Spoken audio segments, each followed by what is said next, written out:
Okay, so I'm going to get started because while people are joining, so we had, so first of all, my name is Nick Tjaardstra, if you don't know me already. So I look after digital revenue topics at WAN-IFRA, and I've been doing that for almost a decade now. When I looked at the people who'd registered today, really good group of people, and we have a really interesting mix of national and regional titles. We also had lots of people, like I said, with the job titles with the word audience in them, but an interesting mix of marketing and editorial expertise. I'm really hoping we can get into a conversation here so that it really is a round table. We're going to hear from two excellent speakers. So Richard and Mélanie will talk about their experiences, and we'll also hear briefly from Valérie in a second. But before we get into that, I really wanted to talk about what do we mean by audiences first. And I think 10 years ago, we talked about mobile first. that was the big message of the day, and that was really important at the time. And it still is. I'm not sure we've completely made that leap. But what we're talking about today is really a completely different way of thinking, kind of a movement, I would call it. And I think when we say audiences, for other people, you may already talk about audience segments, but there's a reason that we talk about audiences, and that's because it really goes beyond segmentation. And basically what we're saying is we want every journalist with every article they write to be thinking, who am I writing this for? To have an audience in mind. And the logical extension of that is, what does that mean for how we organize the newsroom with that in mind? So what we wanted to get through today, we wanted to just first of all, just talk a little bit more about what I just said, but then we're going to have some real life examples. So that's the fun bit. So we're going to hear from Richard here from DC Thomson and from Mélanie from the Parisien. And I'll introduce them in a second. We've also got a couple of people that I've primed to talk who are in the discussion today, people who signed up and we've been in contact or we know each other already. And hopefully we'll have time to get into some breakouts as well, because I think I'm interested to see the different perspectives from everybody here. So there are some titles who famous titles, the New York Times, Washington Post, others who can profit very simply from the Trump bump, the Biden bounce. There's information, they're never really going to have a problem finding an audience of people who need to read that content. And I think what we're talking about today, and this slide in particular, came out of work that we've done or that was done 4 or 5 years ago with dozens of regional newsrooms across the US who really had to innovate because they couldn't rely on that Trump bump. And this basically formed a program called Table Stakes. So they really had to reconsider the way that they reached their audiences. And so what they were saying is, we need to move away from these set topics that we have, from these fixed beats and fixed desks, into a new way of thinking, who are the people that we're writing for? So it was moving away from thinking about writing for a desk to writing about the needs of the audience of that desk, the problems, the concerns, what do they need from you, to a position where you're really targeting and working with those specific audiences. So, for example, writing for an audience of young families and then saying, okay, well, we know how to write for this audience. We can produce a playbook on how to write for this audience. And where you can see what we realized after the project team from Table Stakes had worked with hundreds of publishers across the US and now in Europe, was that this is also relevant to nationals as well. And so you can see that, for example, if you go to the New York Times, they have a whole vertical now focused on parenting, because even the New York Times is starting to say, where is the next audience growth? How can we really meet the needs of our readers. So that's what I wanted to say as a starter. And this is the program that grew out of this new way of thinking about audiences. So you can see number one was, there were 7 table stakes. So you see the explanation. This came from poker. What do I need in order to take my seat at the table in Las Vegas or in Macau? I might need $100 minimum to get in there. So what are the 7 absolute basic stakes that I need to be able to have a successful digital news business? And this is something that's constantly in development. But number one, serving targeted audiences. So this formed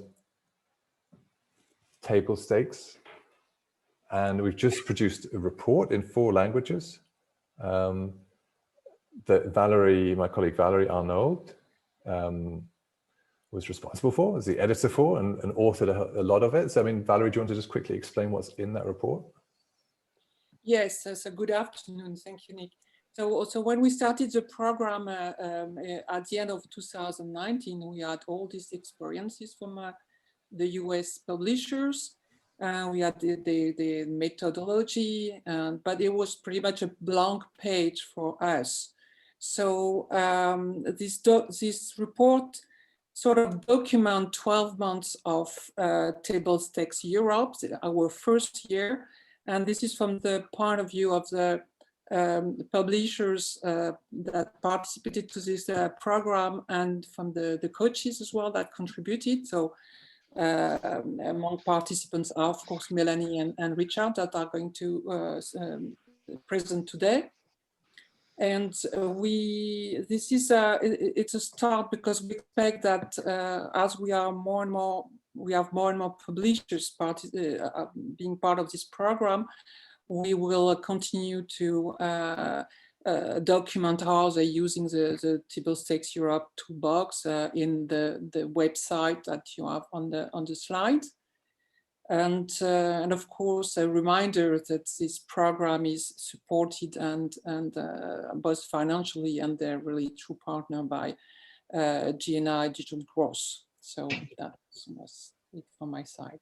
Thank you, Nick. Thanks, Valérie. So the link is in the chat if you want to look at that later. If you have got any questions during today, or you want to just jump in and say something, just drop it in the chat. It's usually easier than putting your hand up in the participants list. So just put it in the chat if you want to say something, or just put your comment in the chat. Or if you have a question for one of the speakers, go ahead and do that. So let's get into it. So we're going to start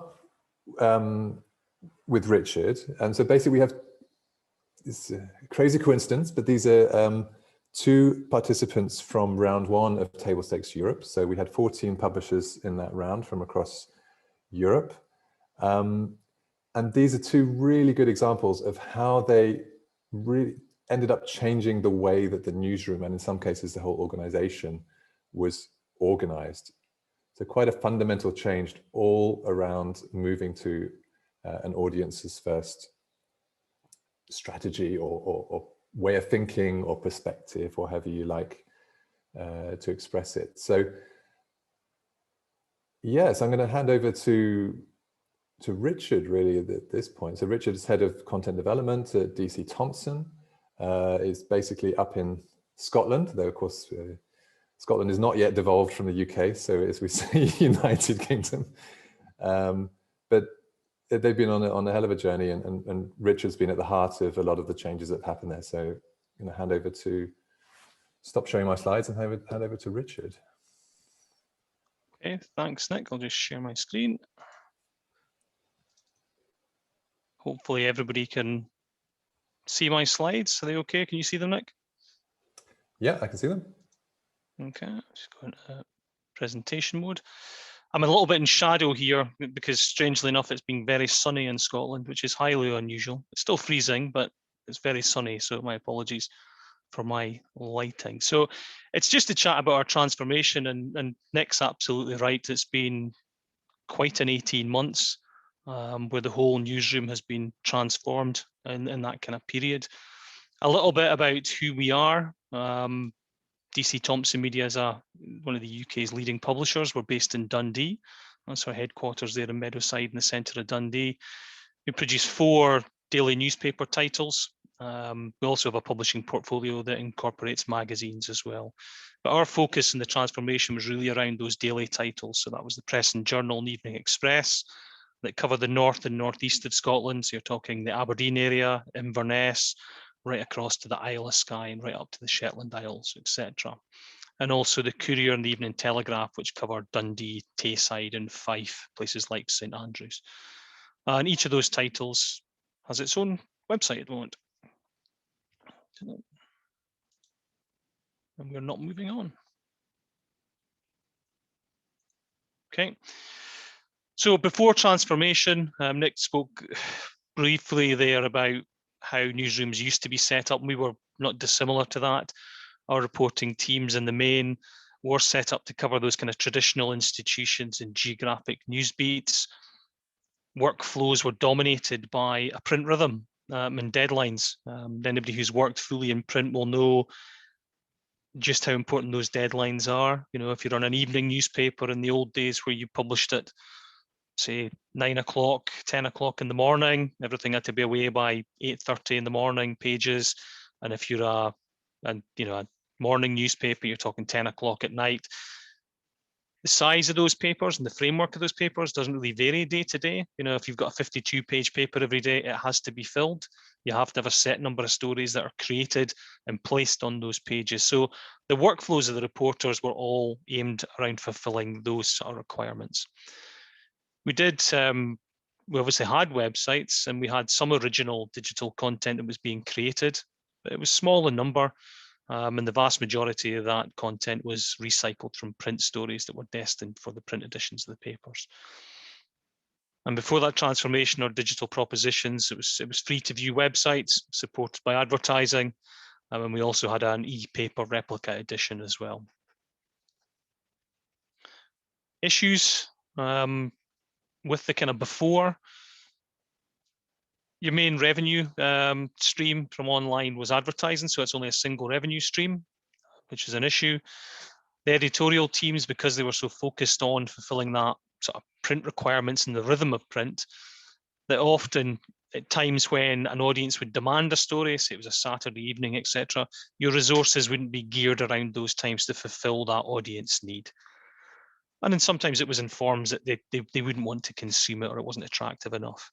And the editorial resource and the reporters, because of the general nature of a newspaper, had often a general approach to how stories were covered. So a reporter on any day or any week could, on a regional paper, for instance, come in the morning and cover road accidents. They could be out to a press conference about something related to health. They could be interviewing a family in a human interest story later. So quite general in experience. Not a lot of kind of in-depth expertise on specific fields that could serve specific audiences. And we didn't really take advantage of the kind of digital tools that now exist to really make our storytelling so much richer and so much more engaging.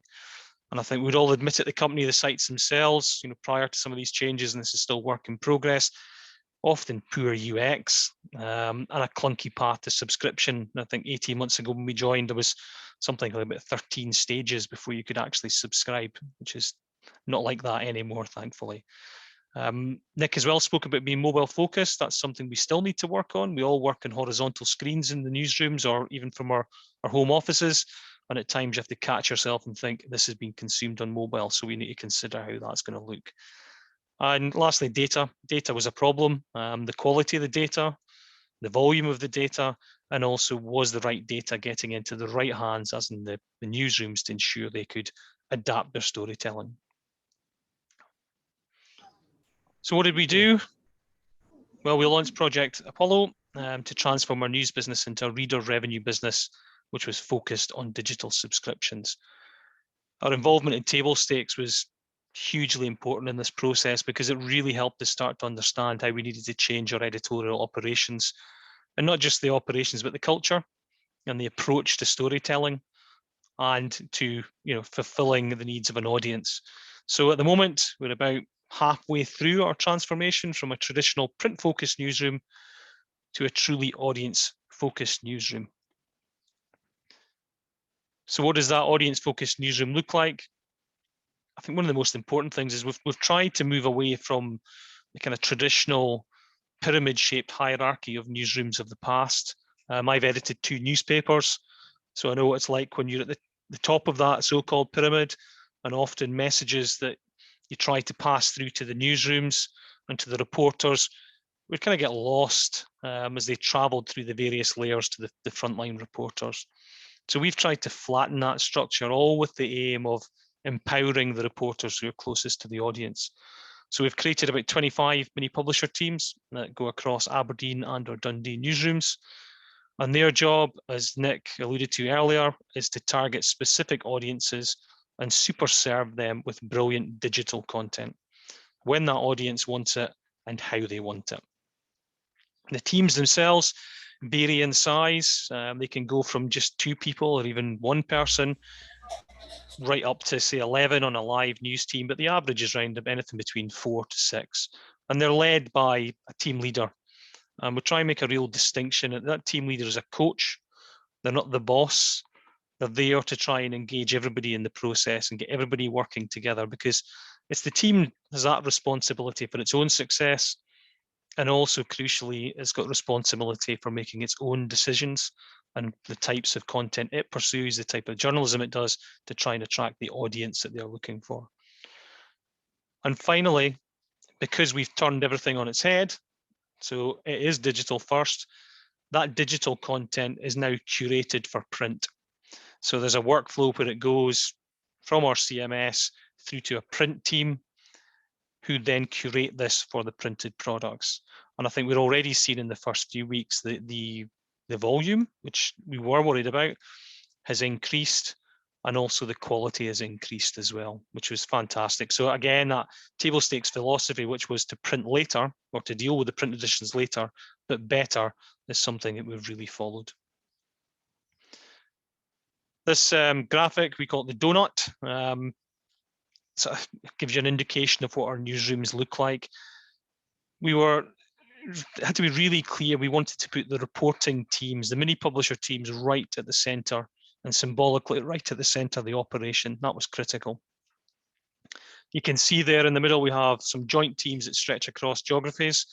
And then we have individual teams that sit in their local geographies. The joint teams include politics, nostalgia, obituaries, comment, and impact investigations team in food and drink. And in the actual localized teams, you can see there everything from entertainment to health, schools and family, and business. On the outer edges, that's where the support network, it's really crucial to helping those teams flourish. Skills and innovation, because training was absolutely fundamental in this transformation. The editors who lead and that whole change within the newsrooms, print production team to deal with the curated print products, insight data and audience, product, content development. So you can see the support network is around those mini publisher teams at the center of the operation. This is a timeline.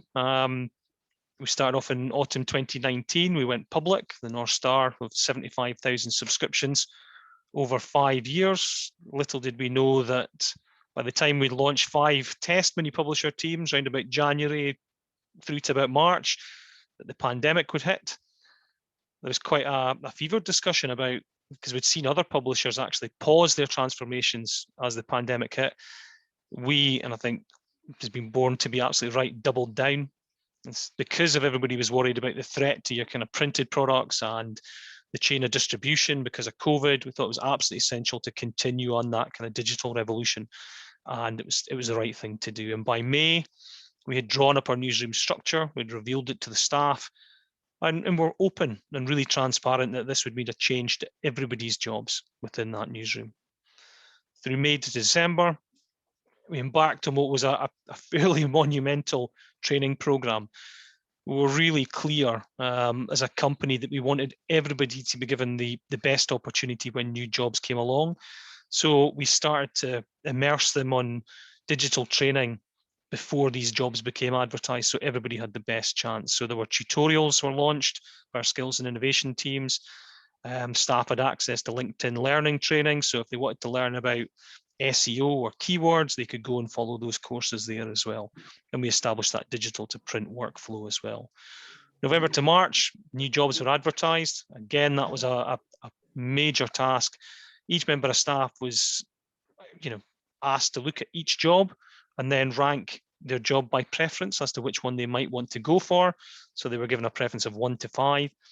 And that meant that there was a substantial amount of interviews carried out by senior editorial staff.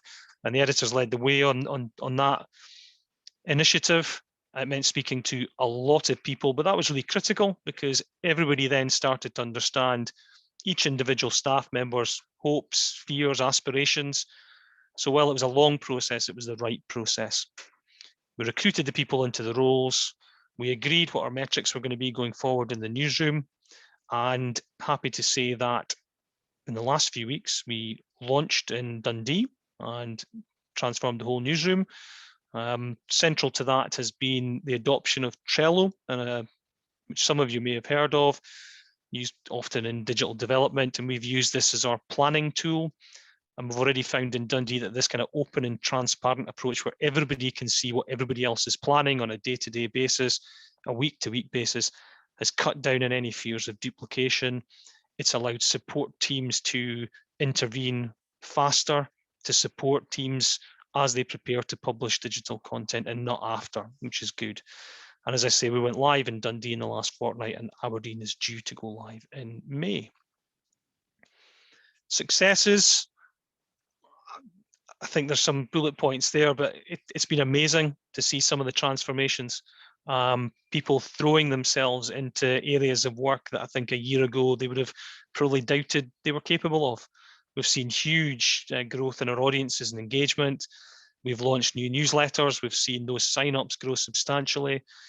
And I think we're only a short way into this, but we are becoming truly multimedia. We've got podcasts, video documentaries, long-form investigations, data visualization, and even in the last fortnight, our own live politics video show as well.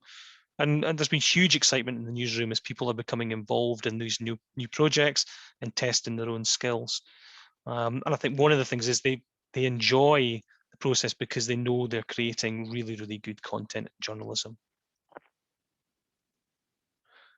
Some of the numbers, when we started off in January 2020, we really weren't in the subscriptions race. You can see there around about 1,000 and a mix of e-paper and digital subscriptions. And now we're at about the 9,000 mark. Now, we're really pleased with that. We think that that'll start to accelerate because we hadn't even switched on the new newsrooms at that point. Now we're switching those on. It'll be really interesting to see what the impact is on that subscriber base. And this is just a little bit more you can see here on the impact on the actual audiences themselves. This is the percentage difference in those audience metrics. This is from March 2021 up against the month prior to their actual launch. And you can see there in terms of page views up substantially, sessions are up, users are up as well. So we've grown those audiences really, really well, which is very, very pleasing. And that's me. Yeah, thanks so much, Richard. And I think for me, it's been fascinating to have a sort of ringside seat to see how you went from working with this politics team, some of whom had only ever worked on Word documents, if I'm right, through to where you are today with completely reorganizing a newsroom and just seeing how their own, like the Scottish politics content has become that much more engaging. So we'll come to some questions after this because we want this to be a real roundtable. But if you do want to put things in the chat that you want us to come to afterwards, then do that now. But I want to move on to Mélanie. So actually sort of similar journey, but of course very different in its own way. So Le Parisien, I would describe with a German term of being überregional. So it's kind of over regional, as you would say in German, which basically means it's very important for Paris, but also really a national title for the whole of France, which is a really interesting position to be in. And Mélanie's basically been leading this major, I don't know if it's one of the biggest projects in your history, but I mean, this is completely changing the whole way that you're newsroom has been working, reevaluating the kind of content you do, and all around this principle of audiences first. So, Mélanie, do you want to take it from here? Yeah. Can you see my my screen? Yeah. Okay. Yeah, it's perfect. Yeah. So, as you said, I'm the publisher of Le Parisien, which is a French national and regional media. So we've got it's a daily newspaper, and we've got the local version Le Parisien and the national one, which is Aujourd'hui en France. We've got our website, our app, we've got a weekly magazine, and we've got some special issues. We've got a large audience, almost 24 million readers per month, and mainly digital. And we've got a total circulation of 270,000 paid copies, print and digital, but we remain mainly print for the moment. And we've got over 400 journalists in the newsroom, delivering this good information. So we joined the table stakes program, and we launched our project, which is called Le Parisien 200,000. And we launched the project in June, and the goal is to accelerate our digital transformation. We want to move from a print-oriented media company to an innovative digital media company. So this project is, first of all, and it's very important, an editorial project, which is giving priority to high conversion potential contents. So we really wanted to do fewer but better, and to rethink our local content so that we keep digital subscribers conversion in mind. As you will see, we transform the newsroom to be digital focus. So we really think and build a new newsroom organization with less people, because that was also a goal. And what we wanted to develop is agility, digital competencies, and focus on content and audiences, and not on print. And our goal is in our aim, we want to have 200,000 digital subscribers in 5 years. So from audience to audience, and you see on the left what was our editorial project, and on the right what's the impact on the organization. First of all, we wanted more long reads and investigation. So we created a new long reads team, which is independent from other desks. And it's important because that means that she can take any topic, any subject, and that she's not, it's independent from the print rhythm, you know. They can they take the time they need to find and write a really good story, and then we publish it on digital and perhaps on print, but there is no direct link. The second goal was to increase the value of our local news, and the impact was that we have now less departmental journalists, because Le Parisien has got 9 agencies. We kept those agencies, but with less people in it, and we wanted to have more regional small teams on specific topics. So we've got several of them that you can just see there: police justice, profiles, transport, investigation, real estate. So those teams really deal with those topics on the local plan. Then we wanted to launch digital obsessions, so intimacy, science, technology, women. And this is a really agile organization, because for each obsession, you just have one journalist who is in charge of creating digital premium contents on this topic. other priorities was to target audiences with editorial priorities. So, for example, companies, SME, environment, and to have some dedicated newsletters, buying power, PSG, food, politics. So we created a new audience and engagement team who is editing those dedicated newsletter and who is in charge of social medias.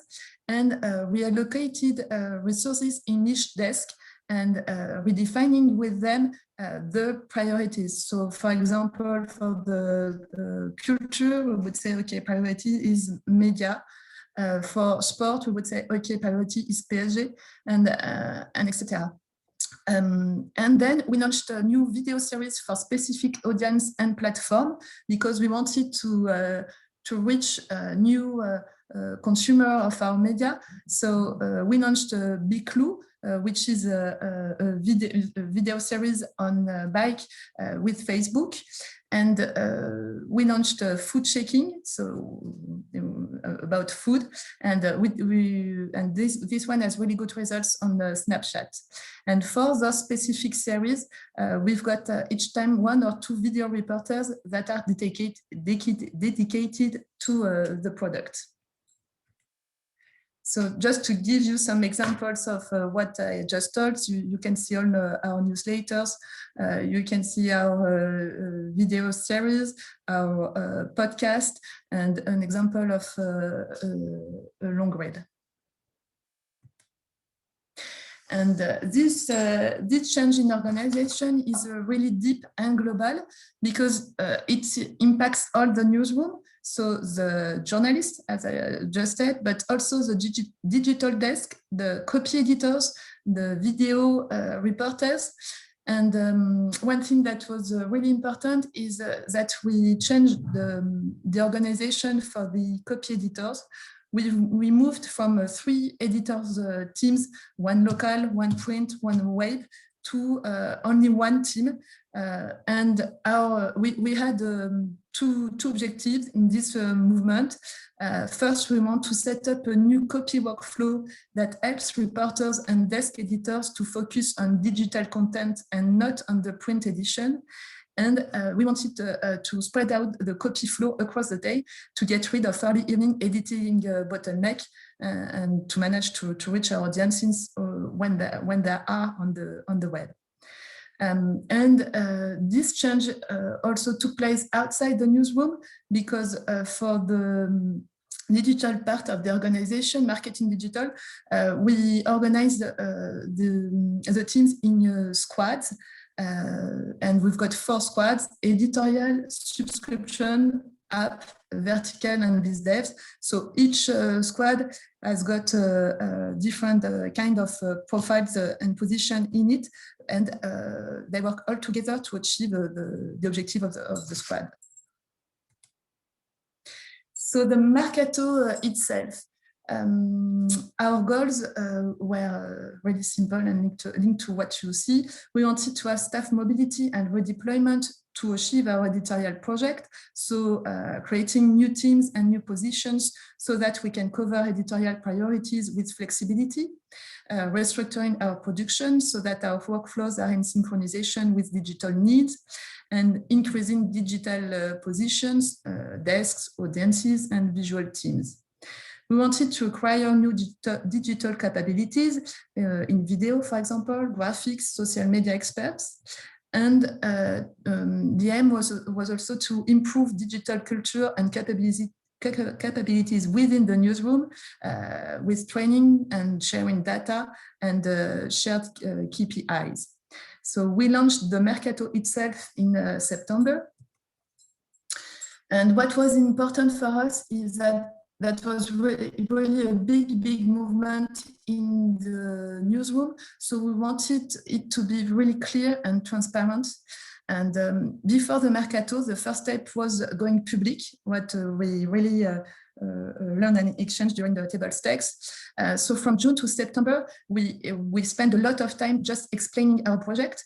We got negotiations with the unions who are really important at Le Parisien. And we really presented the project to each editorial team. So we had time for sharing and explaining data and our early wins and what we wanted to do. And then a regular official, I would say, communication. Then for each position, we wrote a really precise job description and the required competencies. And always in each job description, we related it to our project. We gave really regular information on job offers and nomination. And we led a lot of interviews with human resources and newsroom manager. And so we received over 150 candidates. And the Mercato was a special time to progress on parity. And so we had a specific focus on women during all this period.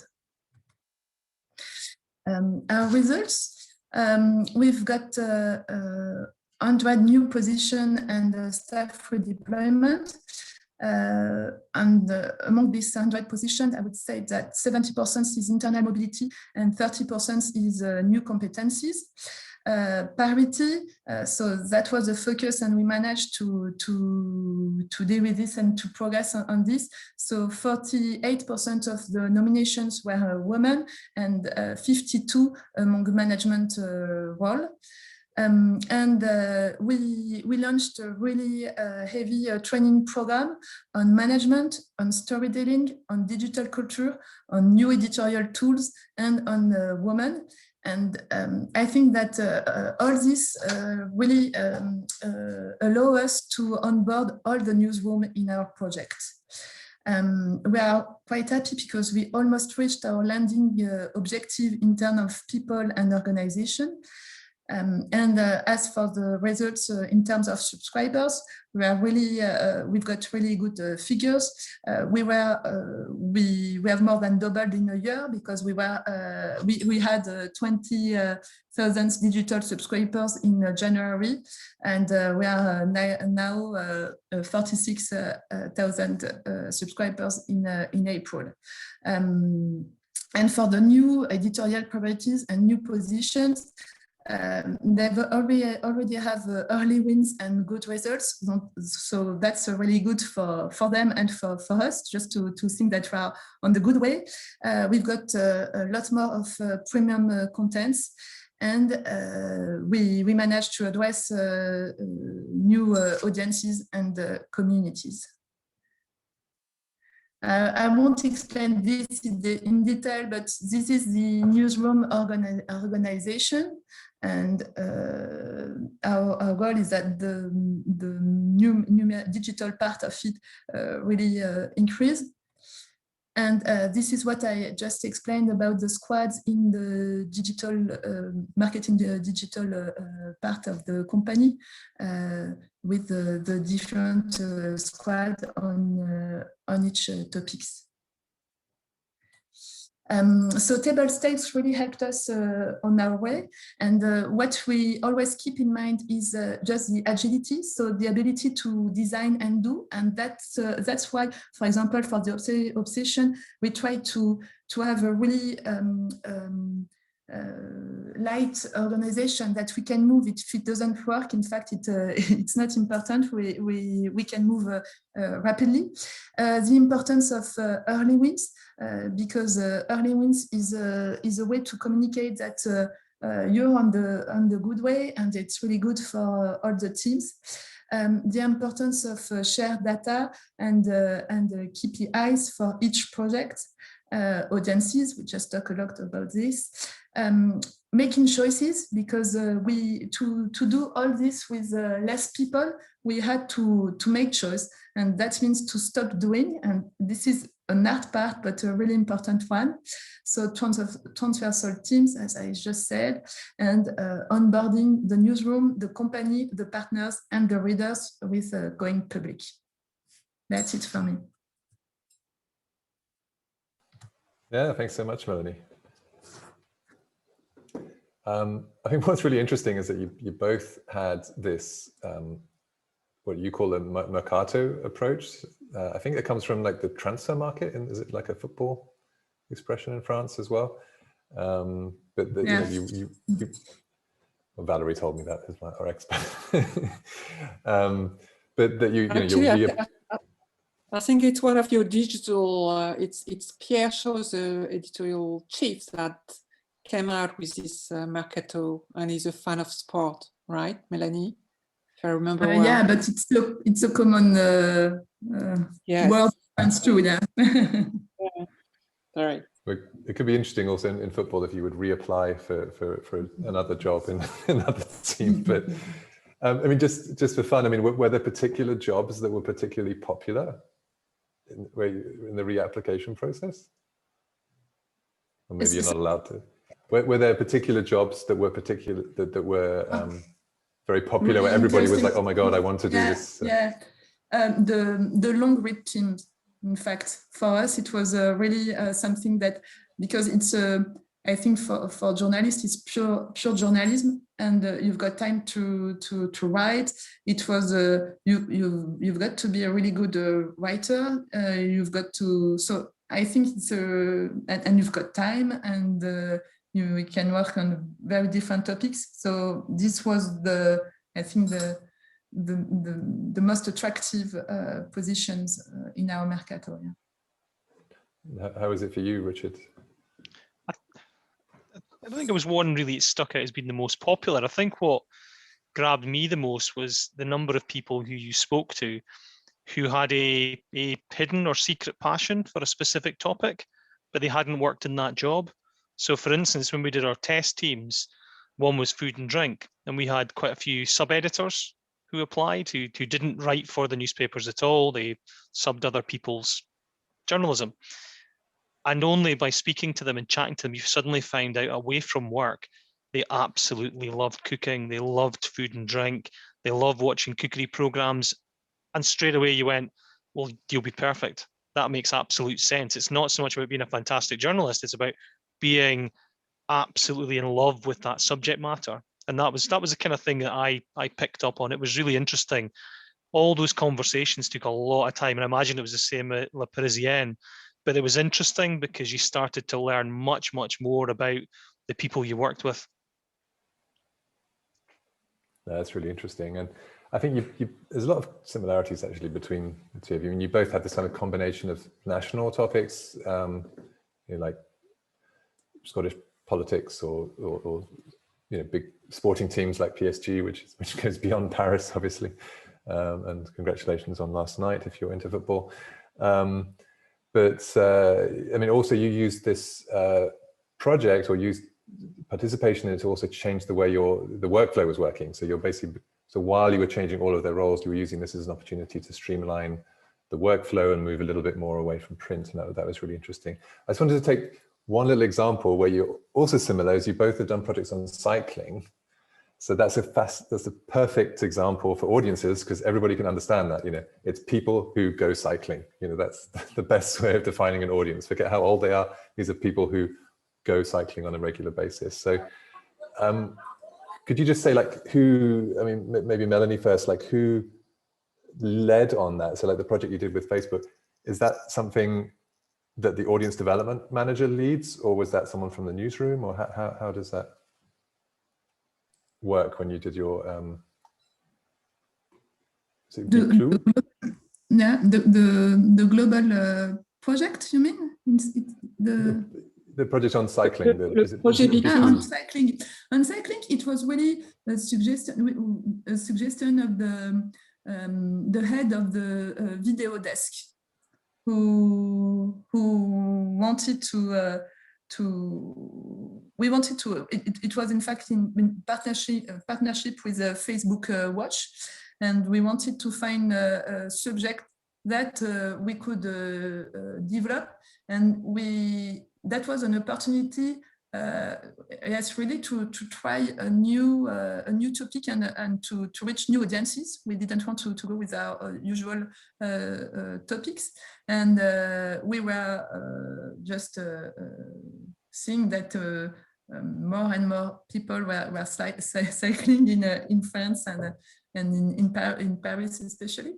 So that was the beginning of it, and then we found some reporters who were just fond of cycling and of bikes, and we just learned like that. Yeah, it's good. It's also correlating with the commercial interest as well, because it's easier to sell an audience as well, which is something which is important. So how was it for you, Richard? I mean, this came from the survey.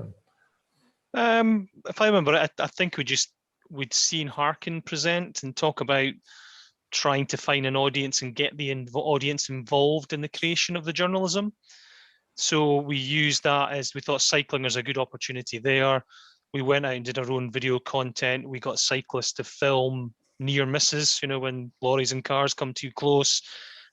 We got our insight team to create a survey, which we put out to the public, where people were able to rank the most dangerous roads in Dundee for cyclists or the best countryside routes to go and cycle. So it was a bit of a joint venture. And I think we're finding more of that now with, as I said earlier, we're piloting Trello. And I think that transparent planning, you're really starting to see teams work together and share ideas.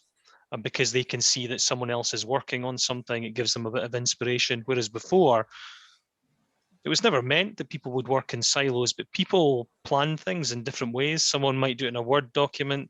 Somebody else would do it on an Excel spreadsheet.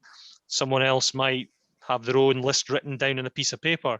Now, because we're getting the teams to put everything on Trello, you start to see what everybody's involved in. And we're already starting to see more ideas start to generate because of that. So transparency has been really, really critical.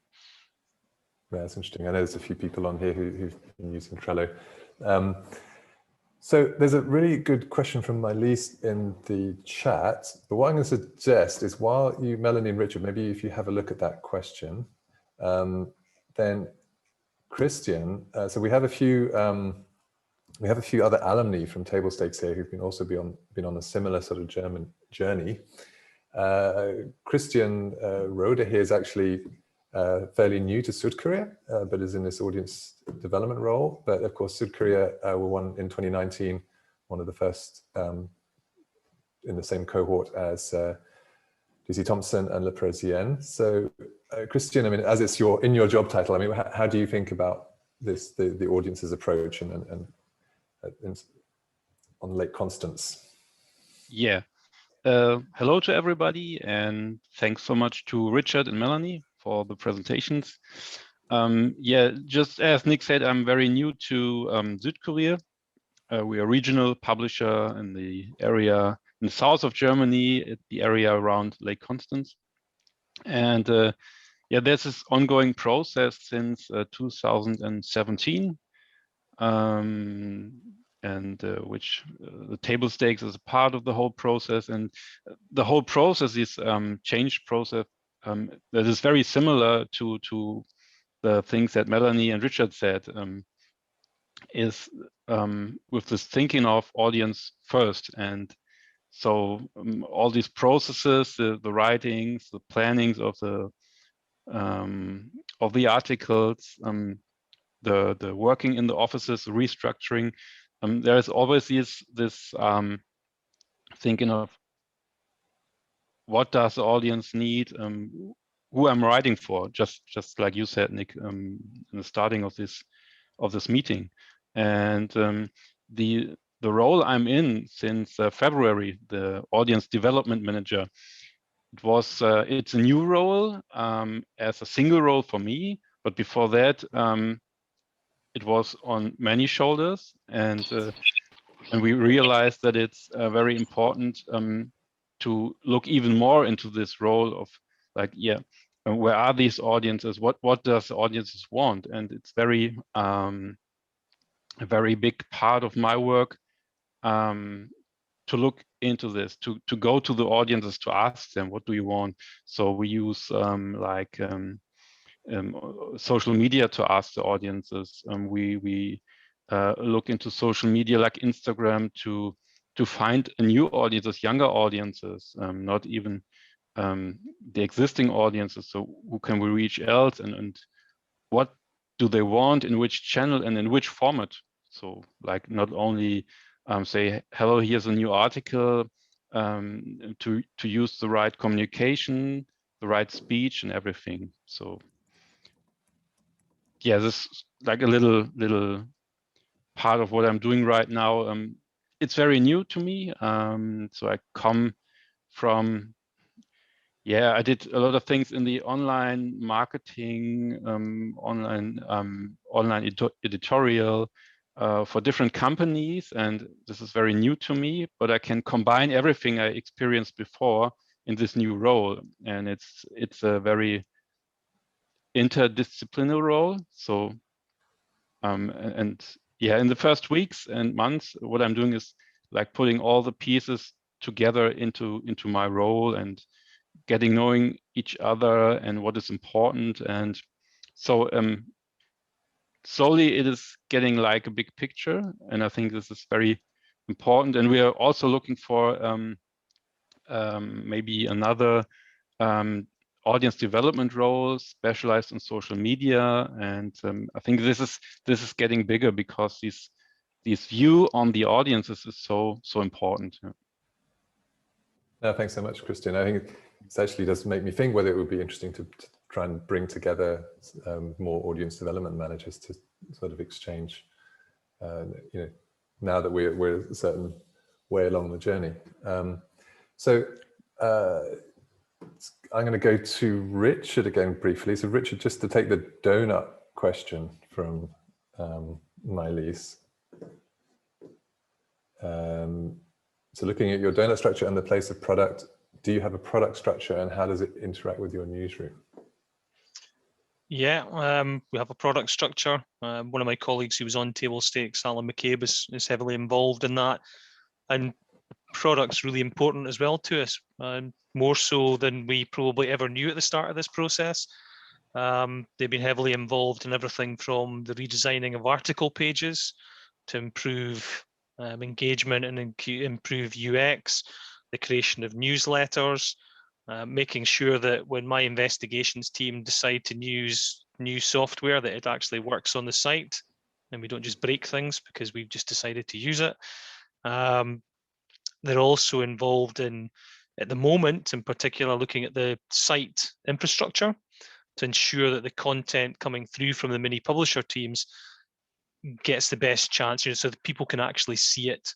So there's a lot of quite a hefty user testing program underway just now. So you've got editorial working with product, and product then working with our data insights and audience team to make sure that that UX is improved all the way through. So that's, in the last year or so, those are all new skills to us. And I've said this to Nick before, that previously when you worked in print, and I'm a print guy, you would write a story, it would get subbed, it would go on a page, and it would go off to the printing press, and you would kind of, once it was gone, it was gone. And it's only been involved in this process you start to understand just how many people are involved in ensuring that that story you're creating is actually successful, you know, from product through to social media, through to our audience development team, ensuring we've got the right SEO and keywords, etc. So going back to that original point, yeah, product's absolutely critical what we're doing just now as well. Thanks, Richard. And Mélanie, do you want to take some of these questions about what triggered this change and what were the big barriers? This project was really a big challenge for us, and I think that the most difficult, the big challenge was to change the way we were treating the local information, in fact, because we were like changing the DNA of Le Parisien. So we had to really explain our project, and I think that that's the key of our success. It's that we had a really strong editorial project to just and so the new organization was based on this editorial project, and we had also early wins. So each part of the project we could just say why we wanted to to change, and why it was an editorial priority. And we were at the moment in the past where we had early these early wins, and I think that's really important, just to onboard everybody in the newsroom. Thanks. Hopefully, Maëlys, that's given you some insight. I'm sure you can follow up as well. But yeah, we've also got Julia joining us from Aachen, another of the Round 1 alumni from Table Stakes. Julia, do you want to say something about your experience working with, or how your approach to audiences has changed? Sure. Can everybody hear me? Yep. Okay. Hi, everyone.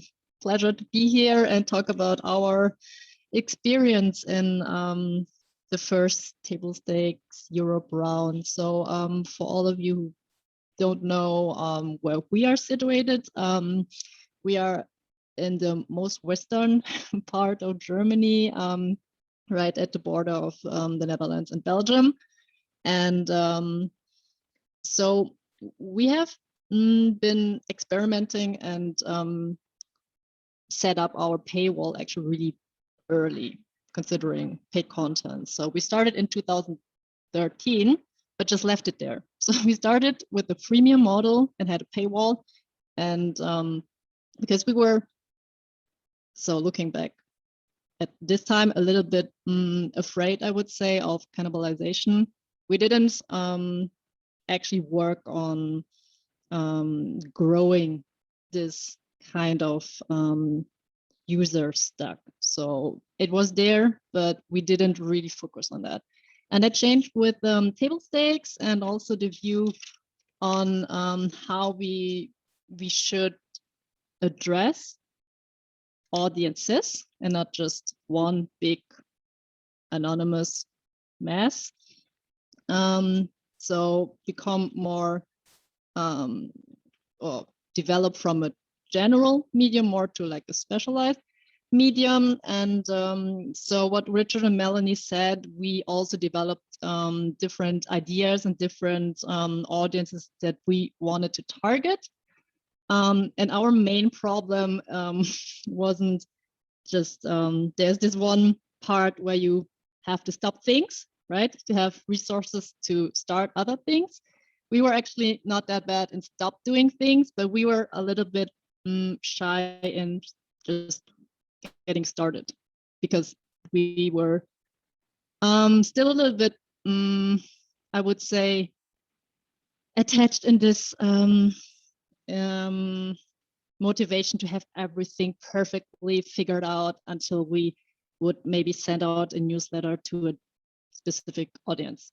And with DAG and with Table Stakes, we learned that sometimes it's good also for the early wins to just start, just get going, and then learn from it, and then adjust some things, and then just continue.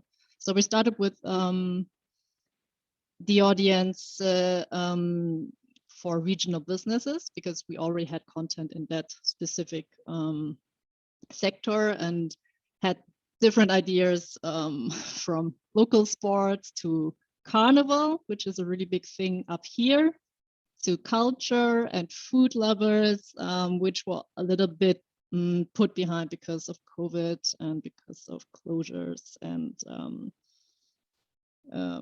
resource problems. But so overall, we still, so the main thing, the main learning, that focusing on audiences is a way to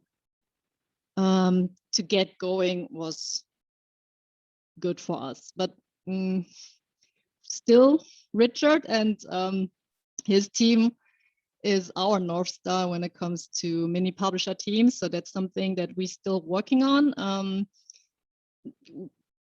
We have teams, so we start with like 2 teams already, the regional businesses and food lovers, but they are not as interdisciplinary as we wish they could be. So speaking of what you said, Richard, having maybe a colleague that you've never thought of would be a food lover or the best cooker in the team is something that we still aspire. Yeah, that was our experience so far. Yeah, thanks so much, Julia. And of course, there's a lot more to this when you talk about how do you structure a mini publisher team that then works with this audience. But there's normally we have 5 3-day workshops that are kind of dealing with this and over a whole 12-month period. So we're not going to cover everything in these 90 minutes. There's a really good question from Estefania that we should get to, and then maybe we'll quickly break into some smaller groups. So maybe if you have any direct questions also for Richard or Melanie or any of the people here. And I have a task for you for this breakout. But I just want to address this question because it's a classic one, which is, so how do you actually make journalists think in audiences? Is there any key tasks which help them understand that listening and writing for the audience is not a sin? So I think we all know this problem that people say yes, but we know what's important. If we don't cover these topics, it would be a great mistake. So Richard and Melanie, I mean, how did you persuade your journalists this is a fair way of thinking? So on you go, Melanie. Yeah, I think there are different kind of, for example, for our obsession, in fact, there were job position, and really you had to be really fond of this topic to get the job. So there was no question. In fact, they are themselves convinced on what they are doing. For the other position, I think that for us, something really important is just sharing data and results, because when they see how many people are reading the article, when they see that they've got a good conversion number on one article, in fact, this is what I think is really boosting them and encouraging them to thinking audience. And after that, sometimes we come with some studies on the very specific audience and topics, and we share the results with them. But I think this is the second movement. The first one is really for them to see that they've got impact, in fact, with the article. Thanks. So, Richard, you. It was far easier than I expected. Most journalists are fairly competitive and they want to be seen to be doing well. They don't want their stories not to be read by anyone. I think one of the biggest quick wins for us was to be able to draw a parallel between a well-written and a well-sourced and properly digitally optimized story works well, and it has high engagement and it's more likely to convert. So we were able to draw quite a strong line between quality journalism, higher engagement, and higher conversion. So anyone that had fears that we would be gaming the system with clickbait, it was quickly put to bed, and they were able to understand, actually, we've done an investigation on this subject, and we've done it properly for a digital audience, and we've got all our SEO right and our keywords correct, and lots of people have engaged with it, and it's led to a subscription. And that, to me, sort of won over those arguments, because people went, I'm writing good journalism, and it's being successful. Those are good answers. Does that make sense to you, Estefania? It does. The thing, I'm not from the newsroom, I'm from the business side. And I think there is no one from the newsroom today with us. So from my company. So that gives you a hint, right, of where we are. But yeah,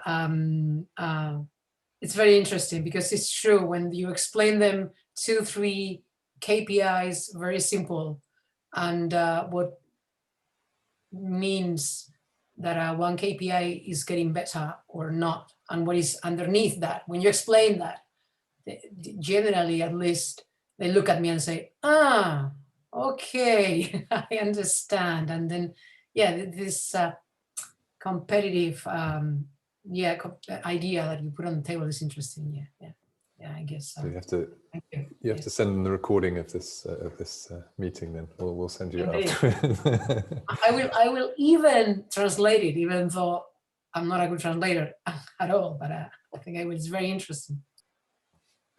So I think what we should do is just take 15 minutes because I think it would be good just to have some slightly smaller discussions. But I've got one particular question for you, which I'll put on the screen, that a lot of people who've been part of table stakes, including Estefania in the second round, hopefully are familiar with. Is like the first question that we ask. So there's a statement: people across our news enterprise can describe at least 3 to 5 specific audiences we serve in terms of who they are, what needs, interests they have, and the jobs we do to meet those specific needs and interests. So agree or disagree. And if you agree, maybe just say, maybe name some of those audiences. If you were in table stakes in round 1, of course, you can immediately just name them or name some of those audiences. But yeah, we're going to split you into groups of 7 or 8 or so. And I think, and I'll paste this question, into the chat so that you can see it. I mean, thanks so much to everyone. I mean, it was really interesting. My sense from the discussion we had was that we're kind of at the beginning of a journey here still. It was interesting to see the difference between some of the nationals. So we had the Guardian, and we also, with a more of a membership approach as opposed to subscriber approach. So there's this feeling that the news editors do know who they're writing to, but it's not a major part of the brand thinking, certainly the Guardian. And also in India, it was interesting talking to Haris, that it really, the thinking becomes more important once you move to a reader revenue structure. So as he pointed out, that it's only the English language papers in India that are so far with the subscription model, but they're going to move in that direction. So it will become much more important to say, who are the customers and what do we know about the customers? I thought that was interesting. And I think a lot of people still thinking in terms of the analytics approach to audience, so who are the engaged people and the not engaged people? Although it's very difficult to describe a group of people as the engaged. That's maybe not so helpful when you do a marketing campaign. That's probably not the fullest summary of what the discussion was, but I think at the moment there's so many different perspectives. It's like a science which is in development. Were there any outputs from the other group? We had a long discussion about how to convince the journalists to work on audiences. So with input from Richard and from this Thomson and Mélanie from Parisien, and about sharing a few tips. But I didn't take notes on the tips. Sorry, I didn't know you wanted me to share the tips. That was good.